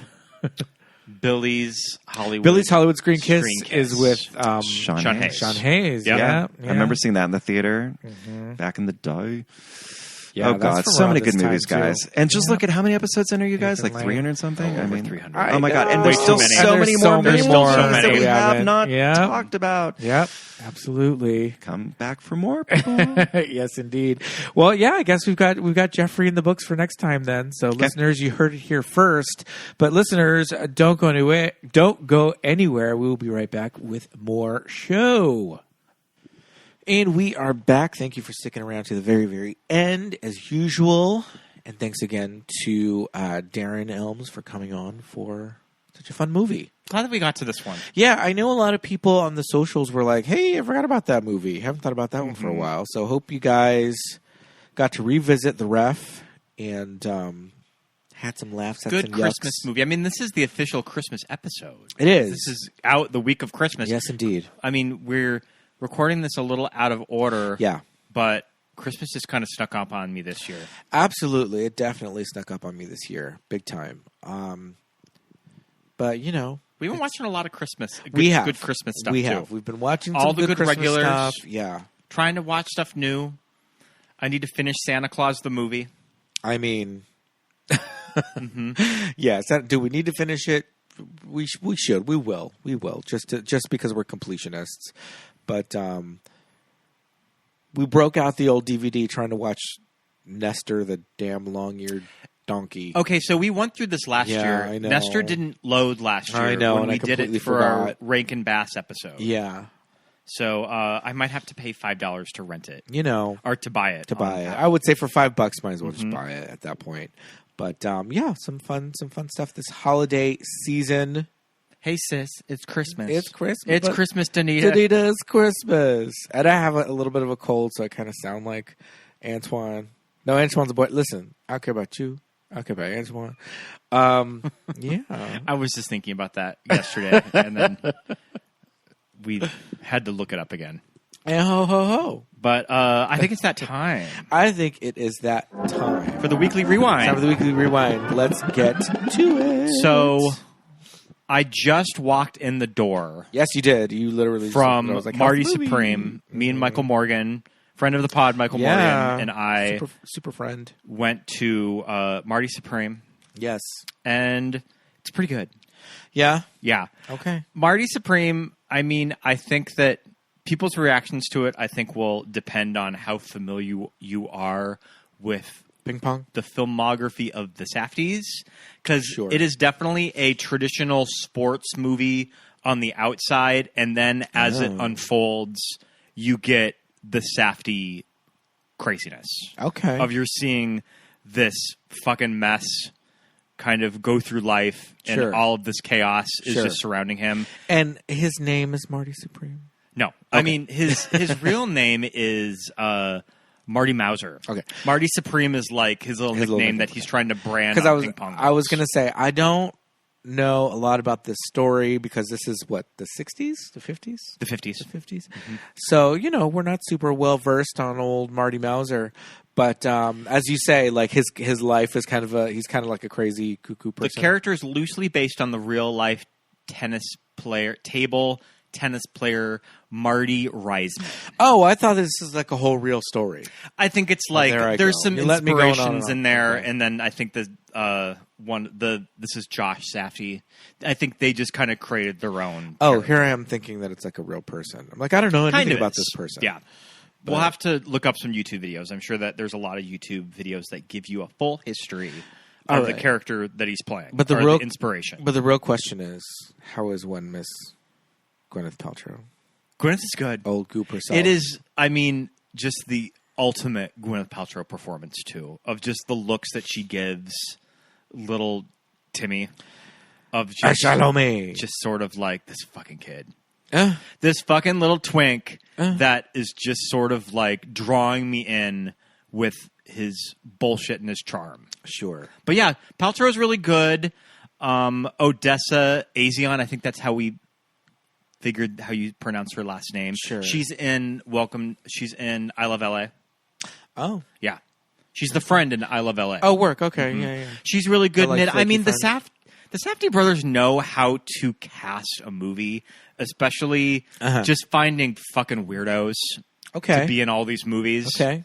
They definitely have that eye for casting, but I think it's pretty good. All right. Yeah, it's just about this 23-year-old ping pong player that's just trying to get himself out there and compete in these world ping pong championships at a time where America's not really that at all invested in sending players overseas. That this little kid has to hustle to do all of this, and he has this little affair with this movie star played by Gwyneth Paltrow. Her name is Kay Stone. She's a wealthy retired actress and socialite who forms a little friendship with Marty. But yeah. I'd be curious to see how you would react to this one, especially that you've never seen a movie like Uncut Gems. I mean, Uncut Gems is really the only Safdie brothers movie that I've seen. And I mean, there's a lot of just that sort of chaos that you're following this person and just kind of I don't know, just like all of the batshit things that follow them as they're kind of selfishly going through life. Now, is Gwyneth's character kind of in and out, or is it... Yeah, she's in and out. Okay, so she's not like through the whole movie. Well, she is in the whole movie, but you see her character come back again. Okay. Okay. I meant in and out I meant like she has a scene and then she's gone. No, she's they bring her back. She's throughout. Yeah. Okay. But she has some good moments in it. All right. I love Timothée Chalamet still playing like early 20s when this man is like who is pushing 30, I think. I think he is 30 by now, pushing 30. I don't know. He really wants that Oscar. Well, no, I mean, we know this. We know Timothy wants the Oscar, and we know Josh sent us a really funny meme the other day about Timothy. Timothy thinking he's Pacino. Yeah. Austin thinking he's Leo. And Jacob Elordi thinks he's Nicole Kidman. Yeah. I love it. I'm into that. But definitely worth checking out. Let's see. I would like to watch Uncut Gems with you if you'd be down for it. Sure. Little Timothée, his birthday is December 27th. Oh, so it's coming up. So in a couple days, he will be 30. Okay. Twink death. 30. He's got to win that Oscar by the time he's 31. To tie with... No, with Adrian Brody. Adrian Brody already beat him. Adrian Brody was 30? Adrian Brody, I think, won it at 29. Well, there you go. Yeah. But... he looks younger than Adrian Brody. Yeah, it was pretty good. Okay, all right. Sure. So we went to The Shining in IMAX. We did. We saw The Shining What did you think of that? IMAX. I thought it was great. I have not seen The Shining on the big screen before. This was my first time seeing it on the big screen. I've seen it many times on my own. And it looked beautiful. It looked amazing. It sounded great. Yeah, that score sounded incredible. The score sounded really good. You just got a lot of... there's a lot of interesting electronic stuff going on. In the electronic part of the score, there's like orchestral stuff with like choir and things, but the Wendy Carlos electronic sections were very striking, and I was hearing like instrumentation that I feel like it could not really notice when you watch it at home. I'll probably pick up on it now. Every time I watch The Shining, just towards the end of it, I'm so stressed out, and I just feel so bad for poor Shelley Duvall. I just want to give her a big hug because she's so amazing. Yeah, in the movie, you just like, she just rips your heart out. But it was effective. It was just like, man, I just think about like seeing this movie in the theater for the first time, just like, holy shit, this is a whole lot of movie. Yeah. And for what year did it come out? 1980. Okay. I think it's the 45th anniversary of it. Okay. I think it's a really well-paced movie. For being 2 hours and 20 minutes, Yeah. I think that movie flies by when you're watching it. Yeah, Like, for all of sure. a sudden, you're kind of in the last act. And you're like, oh, shit. Like, he's about to grab the axe and go chase after her. When they are both in those costumes from the last act of the movie, you're just like, oh shit, all right, here we are. She's in her like corduroy overalls, and he's in his corduroy little jacket. I was asking you what your favorite Wendy Torrance outfit is. Yeah. And you said the corduroy. I like the corduroy overalls. She's got like some kind of like Ugg boot situation. She has a few coats that I really like. Yeah, I mean, I feel like I love her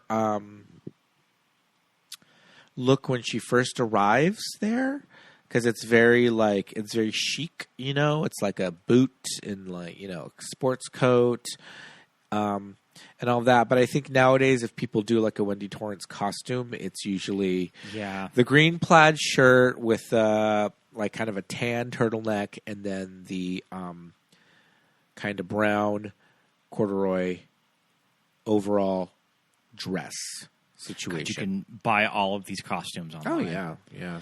But I'm trying to find a good IMDb image of just all of her cute little coats that she wears. Yeah. She has some cool scrunch boots. Yes. I think it's when she is... she's wearing one of the coats. I think it's more of like the kind of the Navajo... Oh, sure. print. When she calls the... And when she gets on the radio and she's wearing radio. these cute little boots. These little scrunch boots. Yeah, no. And it's hard to get full shots of everything. But yeah, Wendy definitely is a little fashion plate, and we love her. But so much of the movie, she's in the one costume. Mm-hmm. But I do love Jack's jacket, the one that they spilled stuff on. And we have to look up what that was. Yeah. That he spills on him. Advocate. Mm-hmm. Advocate.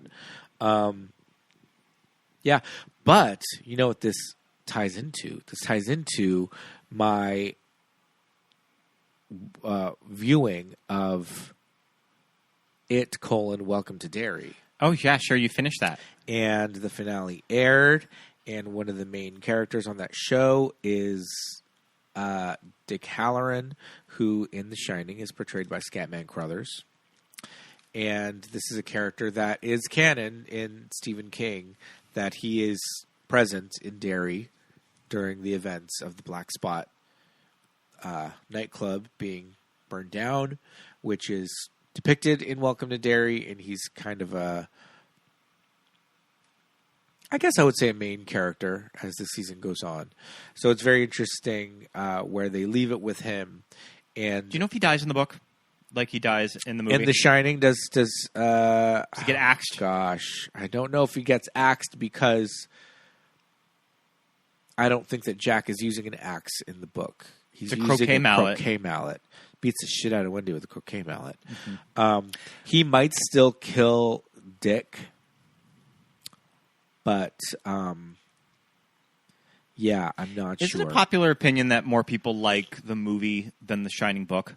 Because I prefer the movie. I've not finished The Shining book. I've done about half of it. Yeah. But I kind of remember thinking that this Kubrick movie's a little tighter. Yeah. Like it's all there, but it's just maybe gets the job done a little quicker. Uh-huh. And I love the visual elements of the maze. Probably more than Topiary's. I love the maze. I think it's more effective than Topiary's. According to the Wikipedia plot, I think Halloran leaves with Danny and Wendy. Okay. Yeah. I hope that Stephen King has come back around to it. It's a great movie. No, it is really good. I know he took it really personal when Kubrick made all the changes. Right. But I think, the book as it is kind of unfilmable. It's very long. Sure. Yeah. And I mean, we did an attempt at one point to we tried to rewatch the Steven Weber miniseries. It's a little rough. And it's a little boring sometimes. Yeah. You know, there's stuff that happens in the book that to Jack, you know, that starts to drive him crazy, and it's just like it's visually like in the book you're like, ooh, that's spooky, but I feel like when you see it, you're like, okay. The fire hose in the hallway, like coming to life. Oh yeah, that's right. Like I remember acting like there a snake. being more Right. business in room 237 too. Right. That they don't do in the movie. Right. Well, it's a different number in the book, Yeah. too, for whatever reason. It's not 237, but, you know. The Stanley Hotel is used in the Sure. miniseries. There's something so thematic about the Timberline Lodge. I've been following the Timberline Lodge off of Instagram. Yeah. And it just dumped snow there these past few days. And it looks like The Shining. Yeah. Yeah, it's so cool. The You really amount of see snow, those yeah. you really see the snow like The way it gathers in the way it corners. gathers Yeah. on the building. It's so cool. Yeah. Listeners, look up the Timberline Instagram. You can follow. They're very cute St. Bernards that live there. That's awesome. Mm-hmm. Yeah, I mean, if you have a chance to see The Shining on the big screen in any capacity, it doesn't have to be IMAX, I would say do it. But in IMAX, it was kind of amazing. But yeah, Welcome to Derry was fucking great. Okay, so I made loved it. Probably about 4 episodes into it. I made it to that graveyard scene. And from what you have said and coworkers of mine that really loved it, because I have a lot of coworkers that watched all of it and they really enjoyed it. Yeah. They said it only gets better. Yes, So I need to keep watching. It gets considerably better after that. It really breaks open a lot of lore with it, the entity, it. I know there's a lot of like us as like we've both read the book. You know, we've both we own all 3 versions. You know, chapter 1, chapter 2, and the 1990 miniseries. So I would say we're fairly well versed in it, and we're the kind of people that like turn our nose up at viewers who kind of think that Pennywise is a killer clown. But is he though? Yeah. Yeah, not really. Not really. Were you paying attention? A shape-shifting clown. Yeah. It's like, so this kind of goes into that. You know, they do. I feel like because this is a franchise now, and they are able to expand so much on the lore, they're like, hey, listen, we're going to break it open and we're going to talk to you about what this really is. And like, this shit fell from space. Yeah. It came from outer space. It came from outer space. It and that's came kind like of a why meteor, it was called right? It. Yeah. But also, this is a, you know, what is it, Warner Brothers or whatever. This is a big multimedia franchise that is very strongly tied to this clown. Yeah. Right. So you watched 4 episodes, did not see Pennywise once. We saw a few clowns, which I take it was kind of the... You saw like a shadow of a clown. We saw the little boy. Yeah. Well... In the traveling circus. Right. Yeah. So I feel like they lean into it a little bit, but it's in a good way. It's in a good way. Because it talks, you know, if you read the book and all that, Pennywise chapter 1 of it, like the very first shit when you see Georgie going to talk to Pennywise, one of the first things out of his mouth, he introduces himself as Bob Gray. So we find out who Bob Gray is. You know, we find out Bob Gray and Pennywise, that visual Did Bob Gray make look. it into the dialogue of the Andy movie? He doesn't say it when he meets Georgie, but in chapter 2, we see someone who we find out is Bob Gray in this. Okay. So you're going to have to do a whole revisit. Gosh, we never revisit chapter 2. I know. Imperfect movie, but I really enjoy the cast, though. Yeah, absolutely. Absolutely. So there's some really great stuff, especially in the final episode, that ties it to so much expanded Stephen King stuff, in particular The Shining, but also you're just like, damn, his books really do kind of represent this. What do you call it? What is it called? Multiverse. Yeah. Right. And I mean, Stephen King is doing a multiverse 20, 30 years before the MCU on film. Right, the MCU, Marvel Cinematic Universe. There's also like the layers of the Stephen King multiverse in the books. Yeah, that is not even it. Yeah, or no. I mean, it's all like just the town of Derry is used in like fucking. They talk about it in Misery. The eclipse, from Dolores Claiborne shows up in Gerald's Game. Yes, all that little shit like that. You know? Yeah. And just Derry kind of being this hellmouth. There's a weird Stephen King movie with like there's like a weird alien aspect. Oh God, no, I'm not even. Dreamcatcher? Yes. Yeah. Oh God. But I think that's like Derry, like a lot of The Mist. There's stuff that ties into The Mist in this. There's references to the Shawshank Redemption prison. I can't remember. I mean, it's called Shawshank. Shawshank. Yeah. You find that all throughout his books. Absolutely. And that's a big... Characters refer to that prison. And that's a big thing in Welcome to Derry. There's a character that's going to get carted off to Shawshank. And so a lot of people are just like, hey, listen, let's break open this Stephen King multiverse and do it right through HBO Max, you know? A lot of people are really, really wanting a Welcome to the Overlook. I was going to say, are they going to do a full... Overlook season? Because that's what the book goes into is the history of the Overlook, and that's kind of the chapters of the book that I get a little impatient with. Listen, there's stuff in it about, you know, the it entity Pennywise and the 27-year cycles, and one of the cycles is in the 20s, and it's like this gangland, gangster murder in the streets of Derry and all that, and that's the one that I'm like, boring.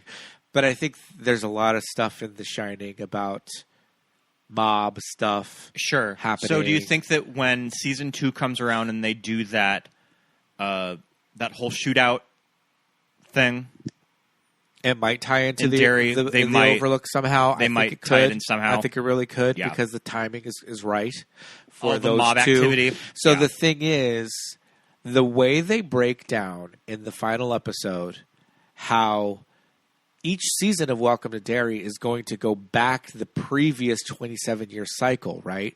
So we're going backwards, but the way that they're going to deal with it as a sequel season, that was so good.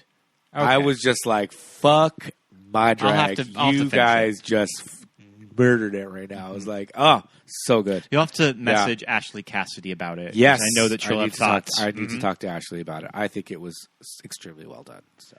Okay. Oh, there's one thing I wanted to mention about Marty Supreme. Okay. Is soundtrack. All right. Soundtrack was really good. Okay.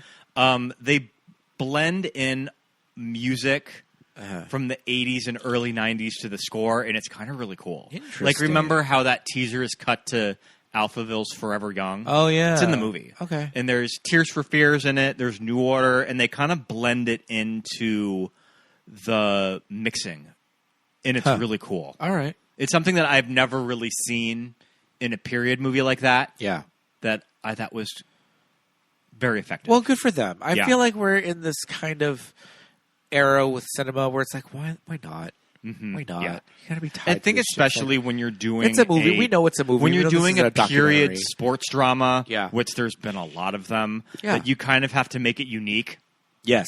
But yeah, that's probably one of my favorite parts of Marty Supreme, the soundtrack and the score. Very cool. Mm-hmm. I couldn't figure out what on the score was original and what was prior existing, because I do think that they pulled some classical music for the score too. Oh, all right, all right, cool. I mean, I went to Ella McKay.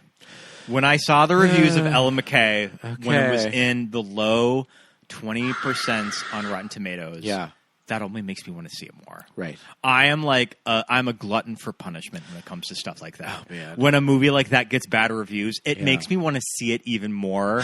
And, okay, so we love James L. Brooks. Yes. I mean, broadcast news, terms of endearment. Yeah. I mean, even, like, I used to love As Good as It Gets as a kid. Yeah. Like, I was that weird child that totally identified with the Greg Kinnear role in As Good as It Gets. Yeah. But this movie is as if James L. Brooks hasn't watched any television, any movies, or stepped out of his mansion for that is mansion 20 years. Yeah. I mean, his last movie was How Do You Know with Reese Witherspoon? Yeah. Bad. Yeah. Not good. But I don't know. I think that Ellen McKay is even worse. Ooh. And I don't know who you think you are, James L. Brooks, when you're making a sincere movie about politics in 2025. Yeah. But here's the thing about making a movie about politics. You can't set it in 2025 because politics is so rotted that it takes place in 2008. Yeah. But it's also very coy and not really wanting to talk about the current politics of 2008. Okay. Like Barack Obama or George Bush. Okay. It goes into the recession, but that's as much as it wants to deal with it, which I don't know how I feel about that. Like, I get the choice of not calling anybody by name or even identifying the political party that Ellen McKay is. Jesus. But I'm just like, oh, boy. All right, James L. Brooks, you can show yourself out. It's pretty bad. Listen, you like Spanglish. No? No, not really. I'm thinking of the one with the remote control. You mean Click? Oscar nominee Click? Yeah. Mm-hmm. Just kidding. But this movie's pretty bad. Oh. There's some bizarre scenes in this movie that I would love to talk to Io Adebari from The Bear. Uh-huh. Her scene is insane. That I'm just like, what did you think when you were reading the screen, when you were reading this on the page? I mean, what was going through your head? If you get a call and they're like, they want to see you for this James L. Brooks movie, are you just like, well, you have to do the I just wanted to work with James. Well, I think that's happened to this actress a few times this year. She's been in some pretty high profile stinkers bombs. That Luca movie with Julia Roberts, it got pretty bad reviews. Oh, so. It did. You're great right. actress, but sure I mean, maybe she needs to be a little more particular of what movies she's picking now. Okay. Julie Kavner is looking old. I mean, voice of Marge Simpson, she's looking old. I think that they just need to let Julie retire. Ella's secretary and the film's narrator. Mm-hmm. She's not even that old. She's 75. Okay. Yeah. She was born in 1950. And didn't Bette Midler just turn 80? Yeah. Yeah, okay. She still looks old. No, I know. She looks old. See, I say go watch Julie Kavner in This Is My Life. Oh, I want to see that. I bet that's on something like Tubi or Nora something. Ephron movie. Written and directed by Nora and Delia wrote the screenplay. Mm-hmm. And that's about a working class single mom trying to break into stand-up comedy. You love early 90s female stand-up too. I mean, she's not wearing like a bolo tie and a sports coat, but I think it's one of the rare examples of a movie or a TV show depicting stand-up comedy where I don't want to put my shoe through the TV. Sure. You don't want to do the thing of, is this thing on, the Bradley Cooper movie where you just wander up on stage and you just talk about how shitty your life is and the crowd is just losing it. Well, yeah. Mm-hmm. Or just that's such a cliche. Yeah. Or the thing of Marvelous Mrs. Maisel, where it's just like everything out of her mouth is just pure gold, and it's like, come on. It's what we ding Hacks on to. As much as we love the cast of Hacks, some of the stand-up seems a little phony. Yeah. So, Emma Mackey. I mean, I'm excited for her to be playing the White Witch. Yeah, Narnia. She better work. I'm excited to see her in a better movie. Yeah, than this. I mean, she better work. Bitch. I think that James L. Brooks wrote this role for Ella McKay, thinking about Anne Hathaway. Okay, and then when they were kind of doing offers, they figured out, Anne Hathaway is too old for this character. But I could see him writing it for Anne Hathaway. Got it. Now listen to this. I'm on Emma Mackey's wiki, and when it leads you to Narnia, I know there's the magician's nephew. a magician's nephew I don't know if they're going to be doing it in this movie that they're filming, or if they're going to be doing it as it's a film. It's a film. It is a film. I wonder if called they're Narnia, doing the Magician's Nephew. I wonder if they're filming and it back to back. It says 2026, November 26th. Okay, so that's got to be the first one. So they must be releasing them pretty in order. Close. Theatrically, November 26th. That's 1 year from now. What is The Lion, the Witch, and the Wardrobe release date? Does it say it on that? Let's find out. I don't know. I just listened to Once Upon a VHS's Lion, the Witch, and the Wardrobe episode on the BBC series. Mm-hmm. Filmmaking credits. No, it's literally the first thing that is in her upcoming is The Magician's Nephew. So that's interesting. So there's no Lion, the Witch, and the Wardrobe. The Magician's Nephew. They're doing them in the chronological order. That's kind of fierce because that really makes me think that Greta has complete creative control over this. Yeah. That she was very adamant that we need to do The Magician's Nephew first. I kind of love that. That's kind of fierce. No one's ever really done a proper adaptation of The Magician's Nephew 2. There's never been a live action. And I think that's one of the better books besides The Lion, the Witch, and the Wardrobe. It's so fun. Yeah, I love The Magician's Nephew. I remember Tilda was very adamant about, like, when she would be asked about the White Witch's backstory in the press, that she's just like, oh, bitch, you need to read The Magician's Nephew.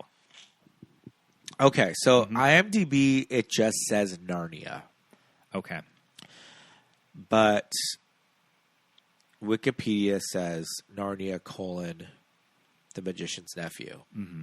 So that's very interesting. I could see them being shot back to back. Yeah.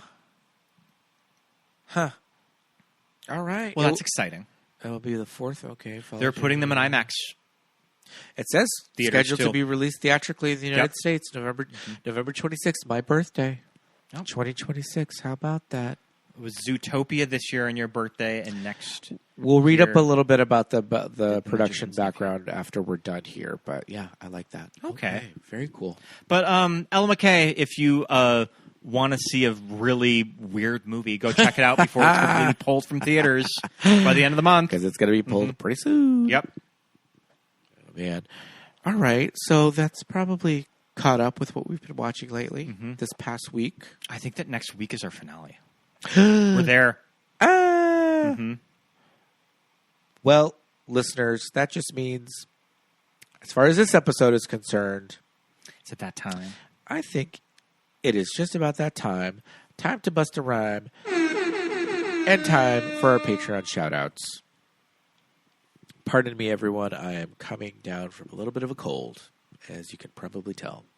But we would like to give a great big thank you and hello to all of our wonderful patrons, including Christine, Jonathan, Zakara, Hasten, Teresa, Robbie, B, RP, Christopher, Callum, David, Chava, Kitchen Barbie Clubhouse, Ronnie, Matt, Carla, Leah, Megan, Andrew, Stephen, Leah, SB, Brian, Deja, Erica, Anna, Hattie, Drew, Control, Andy, Kate, Roberto, Daisy, Kelly, Chrissy, Laura, Garrett, Thomas, Lori, Brenna, Jess, Lawrence, Lisa, Alexis, Thomas, Millie, Ted, Benny, Melanie, Susan, Paul, Jamie, Drew, Genevieve, Dawn, Josh, Aaron, Nick, and Shannon, Christine, and Rufino. You guys, thank you so much for being patrons. Thank you so much. There's so much fun stuff on Patreon. Yes. At the $5 level, you will get the TV show that keeps us gay.